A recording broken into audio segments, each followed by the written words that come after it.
এই সচেতনতা এক্সপার্ট যেটা এটা কিন্তু আমাদের আমরা বাড়ি বাড়ি গ্যাস বলা সম্ভব না, কিন্তু সরকারিভাবে যদি এটা কিন্তু দেখানো হয় বিভিন্ন জায়গাতে, টিভিতেও দেখানো হয়। টিভিতে যদি এটা নিয়মিত প্রচার হয়, এটা তো আসলে সবকিছু আমাদের উপর নির্ভর করে না, মানুষ দেখেও না। যে জিনিসটা চোখের সামনে যেগুলো আসে না ওটা আর গুরুত্ব দিতে চাই না, কি যে বলতেছে ওটা শুনতে চাই না। বিজ্ঞাপন আকারে দেখাই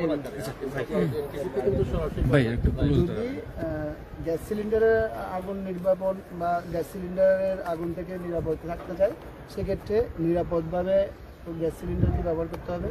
খোলা জায়গাতে গ্যাস সিলিন্ডার রাখতে হবে এবং চুলা থেকে কমপক্ষে 3 ফিট দূরত্বে এবং 6 ইঞ্চি উঁচুতে রাখতে হবে এবং খোলা জায়গাতে সিলিন্ডার রাখতে হবে, যাতে কোনো কারণে যদি গ্যাস লিকেজ হয় সেটা চলে যায়। এবং বাইরে থেকে আসার পরে গ্যাস সিলিন্ডার যেখানে রাখা হয় সেই রুমের দরজা জানালা খুলে দিয়ে যথাপযুক্ত বাতাস চলাচলের পরবর্তী সময়ে কমপক্ষে 30 মিনিট পরে আগুন যদি জ্বালানো হয়, সেক্ষেত্রে গ্যাস সিলিন্ডারের আগুন থেকে যারা ব্যবহারকারী